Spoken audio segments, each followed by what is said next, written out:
like I had expectations of sort of just riding through villages like this and little kids like these ones just coming out and welcoming us, but I never expected it to be this good. Everyone's so friendly. I think being a third world country, I think they just appreciate Westerners like us coming through and just get a lot of enjoyment out of it.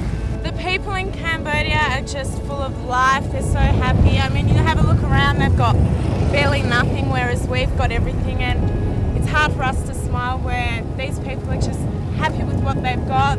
They're welcoming, they're warm. I feel safe here.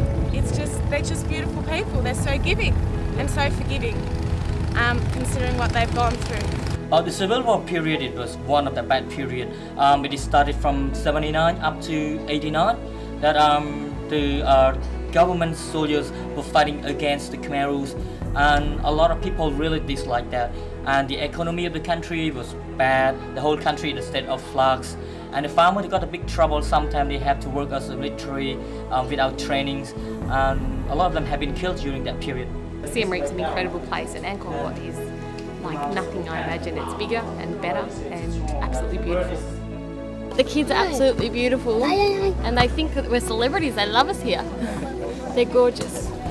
Locals are very friendly, very poor, but very friendly. They seem very happy.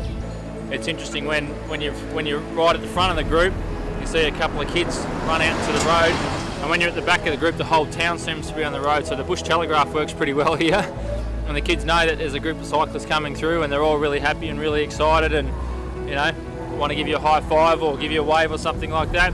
Girls and boys alike, it's really good. Cambodia as a country? Absolutely fantastic. I'd certainly be back. Is it what you expected? Didn't know what to expect. But very interesting. Yeah. Look, I think anywhere in the world you can actually you can help underprivileged people is a special privilege, and it's an honour. And hopefully we've been able to do something really special for people back home, but also touch some underprivileged kids over here. The visit to the hospital we had was pretty special, and the fact that we're the only group of people who've actually been allowed to go through that place as a group and see firsthand some of the atrocities that these people suffer through, through simple incidents and accidents that we take for granted back home. That really was just overwhelming, and I don't cry too often, but I can tell you I shed a fair few tears that day, and I've had a couple more since, but I'll keep those to myself, I think. That was pretty distressing actually, the hospital. Seeing the little kids, they're tied to the beds, which I understand is for their own good and safety, but I don't know. Seeing the mums in there was fantastic, and knowing the little kids at least had their parents with them, but you just felt for the parents. It's just like us in Australia, if one of our children's hurt, it's terrible, except they just don't have the same facilities and help here. So yeah, I cried. I found it quite upsetting, but makes you want to do something to help, so it was worth it.